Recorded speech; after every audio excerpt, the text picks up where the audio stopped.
नज़्म आली शान, शाद रहे Pakistan. Hello and welcome to the special transmission on Pakistan's Diamond Jubilee. I'm Farukh Pitafi and we are celebrating 75 years of independence. It is important to remember that this country was gained through a lot of sacrifices, but that is not all. The journey itself has not been easy. In this journey we have fought war against terrorism, we have actually faced of enemy, a villain, that is India, which has incredibly more power or influence. Despite that, Pakistan has been surviving and moving forward. But there are many questions regarding where we are at and whether we could have achieved more. For example, a country which is 6th most populous nation in the world has an economy that is the world's 24th. Why is it that we haven't actually accomplished as much as we could have? And then of course, what exactly is the vision of Pakistan? Because today we have the habit of looking back in history rather than looking forward. So today what we are going to do is we are going to actually take a prospective view and see how we can achieve what the founders of Pakistan actually envisioned and thought about. In order to help us understand these issues, we are joined by Javed Siddiq sahab, a senior journalist, editor, columnist and anchor. Thank you very much, sir, for being part of the program. Madam Naela Chohan, former ambassador, also joins us in the studio. Thank you very much, ma'am, for being part of the program. I was told that we'll be joined by a third guest on Skype. I don't know whether they are with me or not. I will be indicated and then I'm going to announce it as well. But because we are talking about Pakistan's independence, let me ask Javed Siddiq sahab a broader question. Journey so far, what have we gained, what have we lost? Pitafi sahab, alhamdulillah, we are an independent nation. Unfortunately, let me say at the very outset, that we have not been able to implement the vision of Quaid-e-Azam Muhammad Ali Jinnah. He wanted this country to be an Islamic, democratic, welfare state, Right. which we have not been able to create. Okay. And this has been the failure of our leadership. You know, in the very beginning, immediately after the creation of Pakistan, we were in a very dire situation, financially and otherwise, and we were being threatened by India that this country is not going to survive and will be a part of India again. Right. So that was a security threat to us. Right. So we were actually trying our best to thwart any security interest, any security threat to Pakistan. Right. And also we were trying to financially become stable. Yeah, you're talking about 1948 or you're talking about past 75 years? I'm talking about the early 10 years. Right. And then the second thing that happened to Pakistan was the dismemberment of Pakistan in 1970. Fall of East Exactly. Pakistan. So these events basically stalled our march towards progress. Okay. And we suffered a lot. But even after the 71 tragedy, we have not been able to do what we wanted to do. We have not been able to achieve what we wanted to achieve. And our failures are massive. Achievements too are gigantic. I mean, we have become a nuclear power.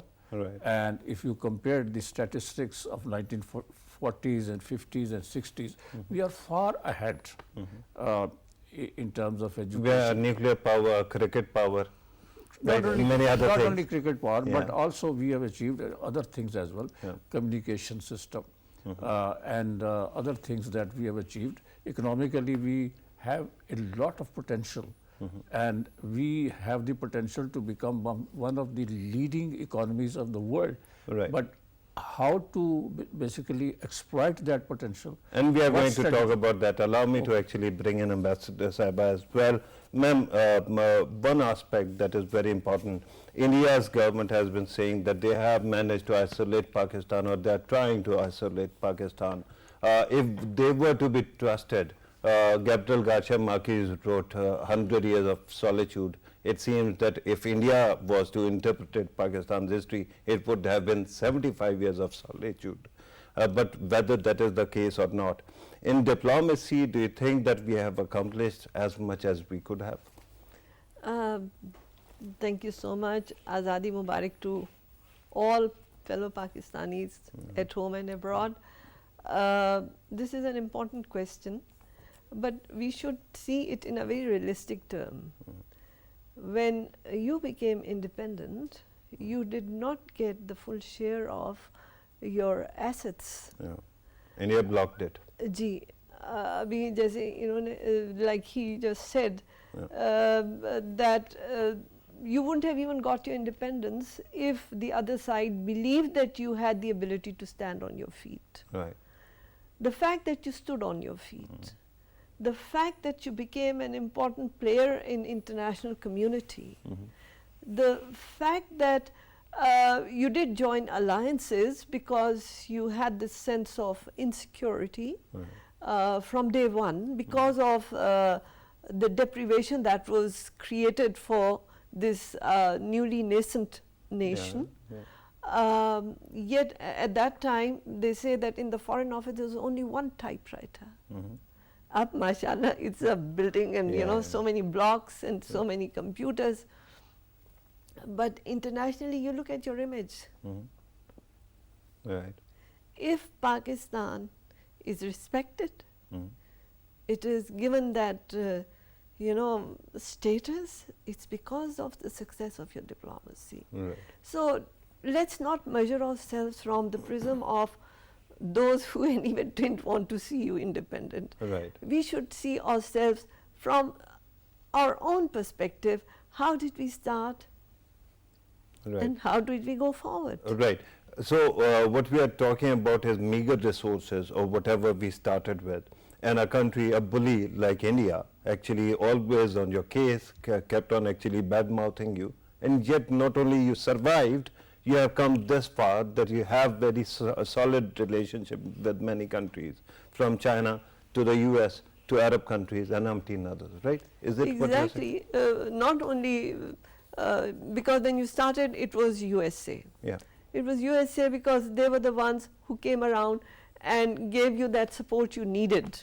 At least at that time, your leadership needed that support to start off. Right. Subsequently, in the alliances, whether it was CENTO or CETO. Sorry to cut you, but there is a raging, debate in this country, and people have been talking about not only Russia as a present option, but also an option back then as well, that there was an invitation that arrived, somehow we don't have it in record, but Pakistan dismissed it and we went to US. Is it true or not? No, it isn't true. Okay. So it isn't true Russia is always the virtual option that we keep on. Russia was always an important option and still it is. Yeah. And you can see our relationship has been improving over years. They have helped you with so many, like your steel mill and all that. We have had a lot of support from Russia, but the point that you made is very important, and I'll tell you, unfortunately, this hasn't been recorded as much as it should have been. But I was posted to Iran, and this was 1989, when, the Iran-Iraq war was in the process of ending. And there I dug up files, and it's interesting that there was one file that spoke of initiation of relations with Russia through our embassy in Tehran. Okay. Pakistan. Yes. Exactly. Mahmoudabad. Ji. He was our ambassador and he initiated, yes. Right. Exactly. Right. And this talk was going on.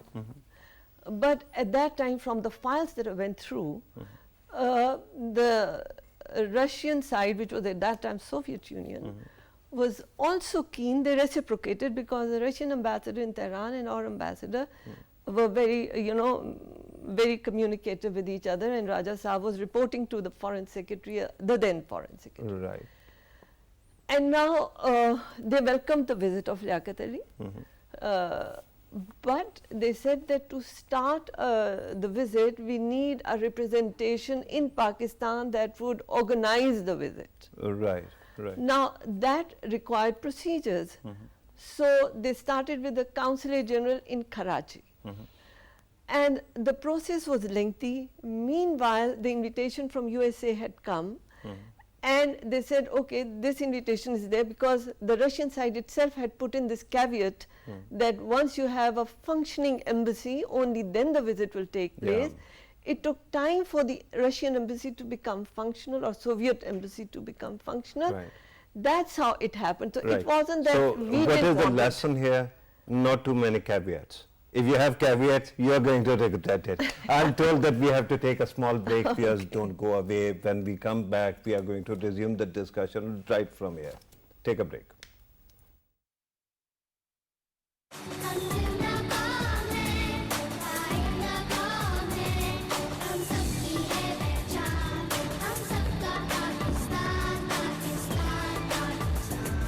अज़्मे आली शान, शाद रहे Pakistan.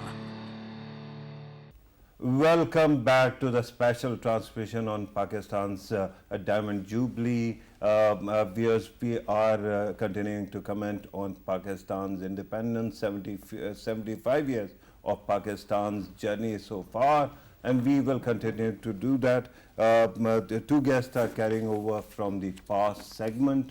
I have introduced them before, but I'm going to do it again. Javed Siddiq Sahab sits with me right now. Naela Chohan Sahaba is also a guest right now with us. And then we are joined by Air Commodore retired Basit Raza Abbasi Sahab, who is a senior defense analyst. Thank you very much, sir, for being part of the program. We are also joined by Dr. Shahnaz Akhter, who is a researcher at the University of Warwick, UK. She joins us on Skype. Thank you very much, Dr. Saiba, for being part of the program. With your permission, I have to open with Air Commodore Basit. Sir, we are celebrating 75 years of independence. First question is, what have we gained, what have we lost in these 75 years? These 75 years, if we see complete right from the 1947 time till today, we have had our highs and we have had our lows also. We made an atomic bomb despite the whole world's pressure against it, and successfully maintained that program, and still sort of this program is progressing day by day. So, but then in the same period, we also lost half of our country because of our own differences. We had an airline which actually spawned so many airlines, PIA, and now what we see is a dismal picture. So, all these things tell us that we are capable of achieving those heights if we can take care of those things which have plagued us in these years. And if we do a silent introspection and dip into our souls, I think we'll find the reasons. And the reason is that as an individuals, we are capable of doing wonders. But somehow or the other, we don't have that national thrust. We don't have that spirit of pulling together. Why not? It's a very big debate. Yeah. One or two reasons that I can point out is that we have sort of we have some cracks in our polity, and which are actually deepening every day. Right. Air Commodore Sahab, with due respect, that can be said of any country. America is, look, the kind of fault lines America is facing, the kind of fault lines India is facing, they are immense. Those fault lines do exist, but they never change their course. Okay. They never deter them from moving forward.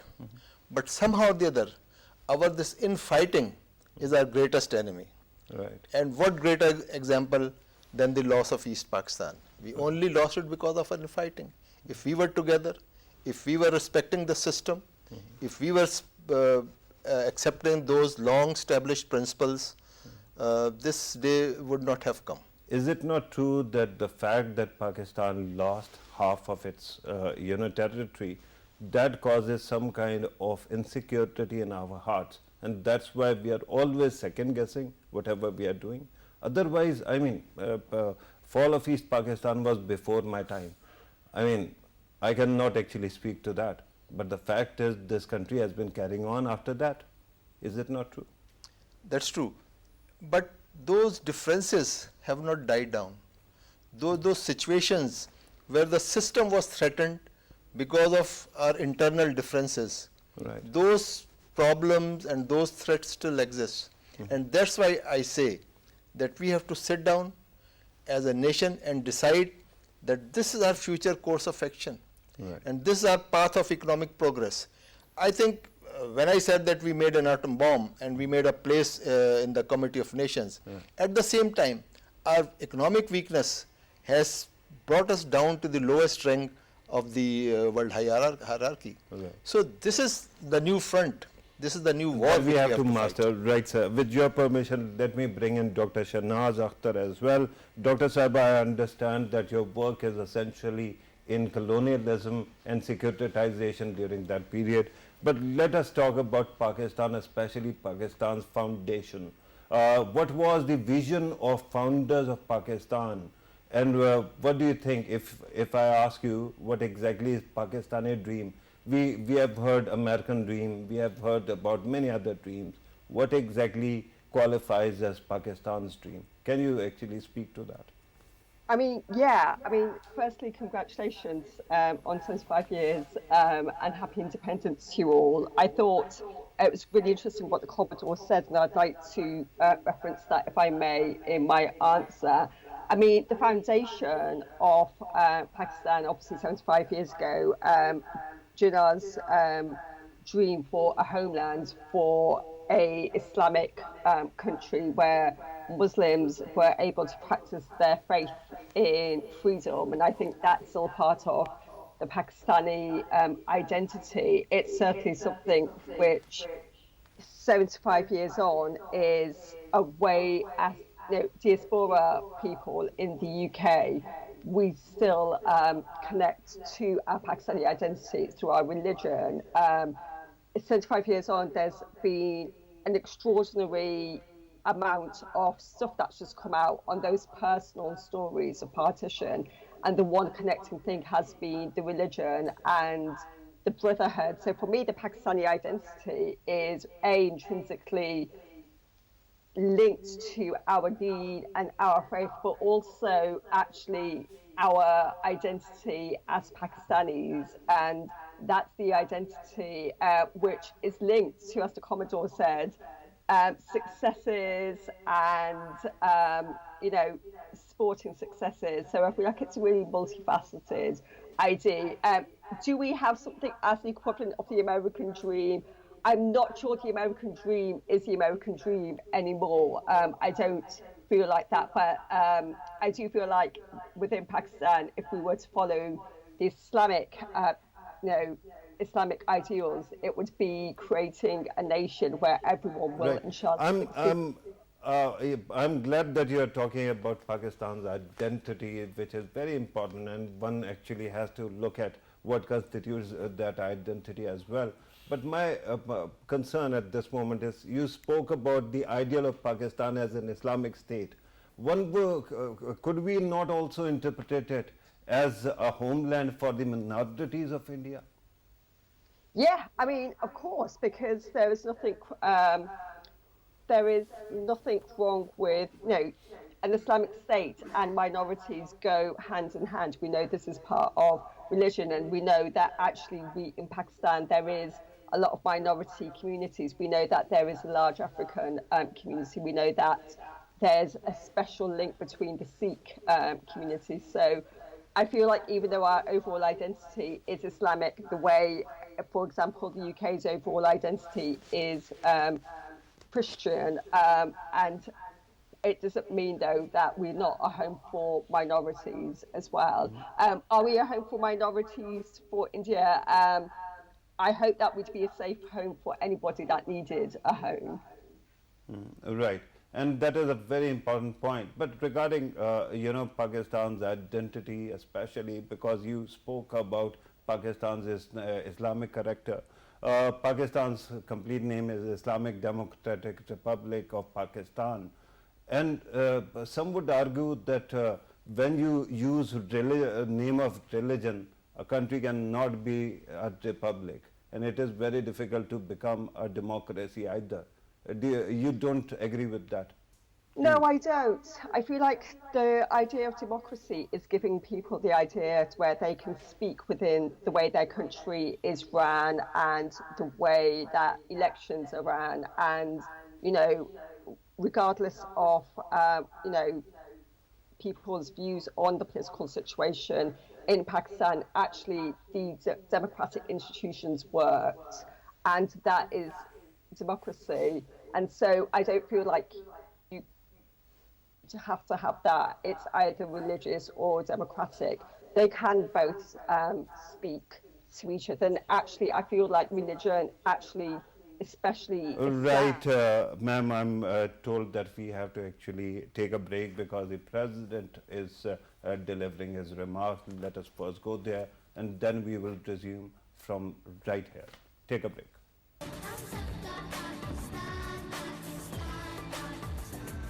अज़्मे आली शान, शाद रहे Pakistan. Welcome back. Before going to the break, we were talking about identity of Pakistan, the dream of Pakistan, the vision of Pakistan. I'm going to continue that discussion, but two of our guests are very patiently waiting for their turn. Let me come back to Javed Siddiq Saab. Javed Siddiq Saab, we are talking about Pakistan's identity in this era. But usually what is thought, when we talk about Pakistan or Pakistan's creation, we have a habit of talking more about ideology to nation theory. But whenever a house is created, there must be motivations, right? But in the end, there is a dream of how the dwellers of that house are going to actually arrange the affairs in that house. Today, Pakistan is here. What exactly do you think was the dream of Pakistan? And are we anywhere near achieving that? The dream of Pakistan was made very clear by the founding father. Quaid-e-Azam Muhammad Ali Jinnah said that Pakistan will be an Islamic democratic welfare state in which the minorities will have equal rights to the ones who believe and practice Islam. So that is the vision, that is the dream that Quaid-e-Azam gave to us. Later on, however, the clergy or the religious leader tried to basically capture the whole scene, and they started interpreting Pakistan's destiny as a theocratic state, which has been largely rejected. And the Constitution of Pakistan clearly speaks about the destiny of this nation, what Islam is, and yes, it has been said in the Constitution that no law repugnant to Islamic injunctions will be made. Right. And an Islamic Ideology Council has been created to oversee whether any legislation which is in contradiction to Islamic injunction is being done. If that is being done, then it could be undone. Okay. At the recommendation of Islamic Council of Ideology. So that is very clear. So Islamic now, Islamic Ideology Council has a veto over the parliament? No, they don't have. They can recommend to the parliament that this law which you have made is not in accordance with the Islamic teachings or injunctions. It should be reconsidered and made in accordance with Islam. I'm partly really glad that you are actually referring to the Constitution, but I was hoping that you are perhaps going to talk about Article 5, Article 4, right? Fundamental rights of people, including the minorities, the equality of opportunity, education as well. And you know, on this occasion, on 14th of August, we must re-emphasize the objective of the founding fathers, and he had ensured to the minorities that you can go to your worship places. Yeah. You are free to practice your speech on 11th August. So I think it is very clear. But some of our interpreters, some of our thinkers, or other people, they are creating complications. Now we stand at a very important juncture of our history. Pakistan has a huge potential to grow as a modern Islamic democratic state. We have 64% of our population comprising of young people ranging from age 17 to 35. We have to use this huge youth of Pakistan. Right, youth bulge. Youth bulge, and we can use them as an engine of growth, and we must focus on it. How to provide them jobs, how to provide them good education. I'm so glad that you ended up talking about jobs as well and job creation. Ambassador Chohan, we are talking about economy as well. It is very important to actually focus on that, because it seems, as Air Commodore Sahab was saying, that in this age we have to actually fight through these means, right? Economy is important. Pakistan is sixth largest population in the world, 200 million people, over 200 million. But 24th largest economy in the world. That means we are not doing that well. And then there's this youth bulge, but there seems to be some kind of problem that we haven't been able to profit of this youth bulge or demographic dividend. What is keeping us back? To be very honest, in my analysis, it is that we did not invest enough in our education system. Right. And even today, there is a gap between what we are educating and what the job market requires. Right. Now, you spoke of economy. You cannot have economic development until this large population, including women, are not brought into the mainstream economy, and that their education is not linked with like they had Vision 2023. It's almost 1 year ahead. Right. I don't know if we are going Vision 2030, how we are changing it, but there has to be a linkage and planning that if we want to have economic development for our export increase, you need that manpower for skilled labor. Right. And we have to actually invest in education and skill formation, right? But are we anywhere near, since you talked about vision, right? Are we anywhere near SDGs, meeting SDGs? Are we? Well, from the technical point of view, we have fulfilled quite a few SDGs. Right. Only some are, only a few are missing. Right. But do they include I would education? like to draw your attention that SDGs, although there are 17, 14 we have achieved. Okay. But we are not looking at the bigger picture. What is the objective of SDGs? Right. And the 3 that we haven't achieved are very important, like the women, like the education. Right. There is what I was pointing and that de-link has to be fulfilled. So SDGs, yes, we are achieving, but we need to be more pragmatic about it and look at it from a holistic picture, because they are all interlinked. Yeah. So we are meeting SDG demands or promises, but we are lagging behind in the areas that actually directly benefit us. Education, women's mainstreaming, right? That becomes a problem. You see, they all benefit us, but they are the, in my view, although SDG 5 is for women and so on and so forth, we are not linking them. We are looking at them as separate goals, so we work on silos, and different ministries are working according to their, 17 silos. Yes, silos. They are not connected. Not connected. We need to connect so that we can achieve the objectives of SDG. Why did we need sustainable development goals? To make it sustainable, you have to have a holistic picture, which somehow we are missing because we are working in silos. Why?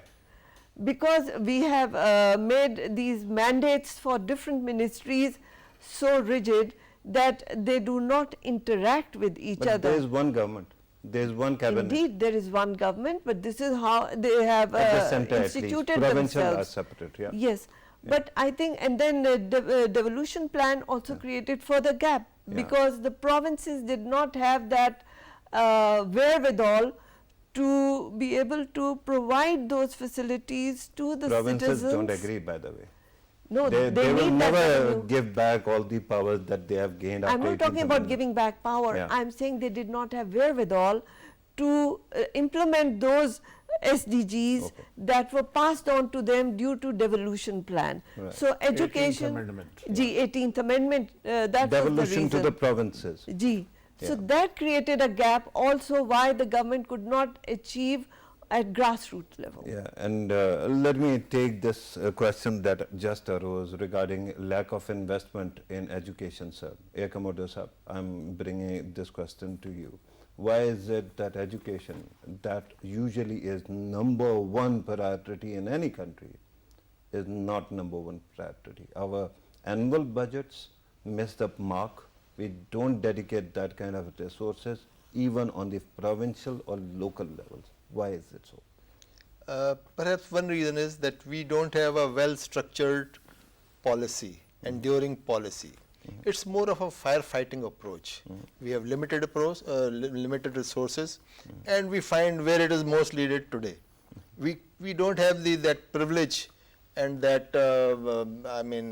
if I may say, that luxury of planning for future. Ad hocism? Ad hocism. So this will not take 75 us. years of ad hocism. That's right. That's a long period. I want to point out one thing more. Look at our relationship, our foreign policy, for example. Right. We have had a long love-hate relationship with America. Till today, we are not sure whether America is a friend or an enemy. So Can't be both. so Schrodinger's cat, you know. so if you are in that stage, when you are in between things, then you will become a sandwich. Okay. If that is the approach, our approach in our life, No, we have hang on. But that decision does not depend, partly on the US as well. I mean, if they are going to change their attitude, we are going to actually change our assessment as well. Is it not true? That's right. So how can you be too sure that this is friend and this is enemy? Policies keep on changing. Perhaps their policies keep on changing. I agree with you that smaller countries like Pakistan, they have a Why do very we call Pakistan small? 200 million. Resources. We are more than half of America's population. let's say that our voice at the international arena. Because we Is keep on very telling rarely ourselves heard. that we are small. So that is the sign of being small. Okay. So Right. Ambassador Sahaba doesn't agree. actually, She's I'm shaking her very head. happy. Yeah? I'm very happy. She has that pride, but I think if we see realistically, who listens to us? Okay. So because we are here to make some soul searching. I mean, the entire world keeps And, on talking about you, and if whether we- you like it or not, whether it is good or not. They do talk about you.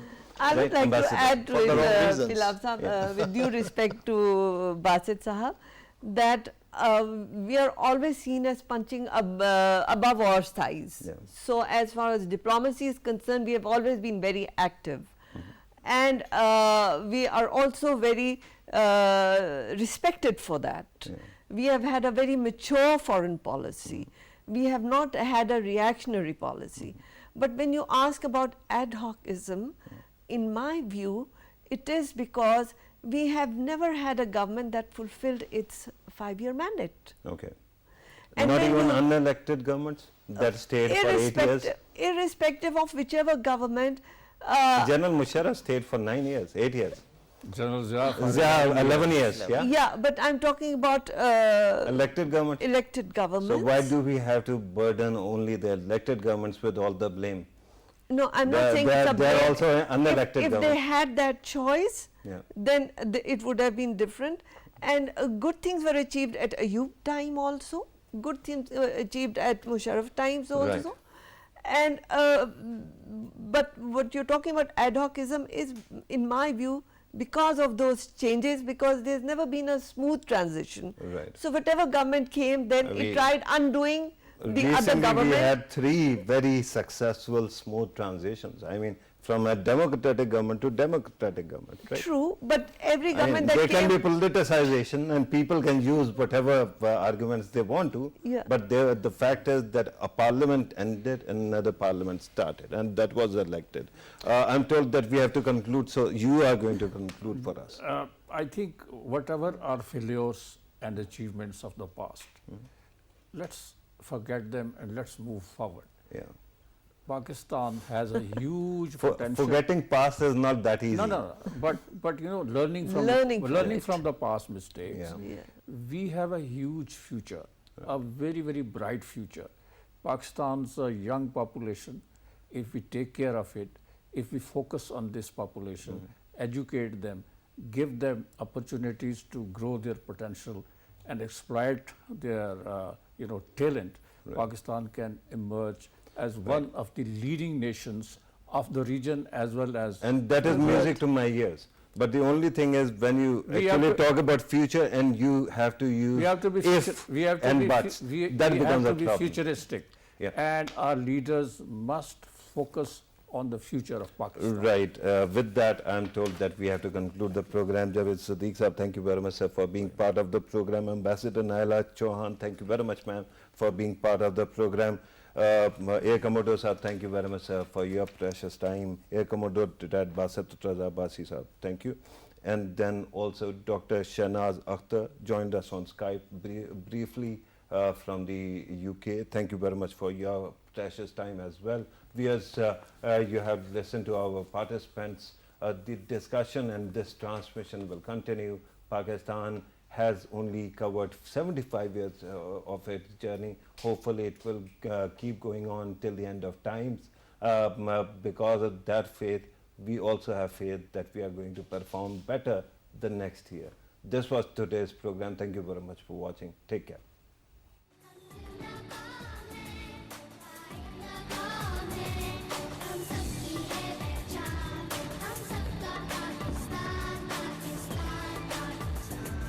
अज़्म आली शान शाद रहे पाकिस्तान।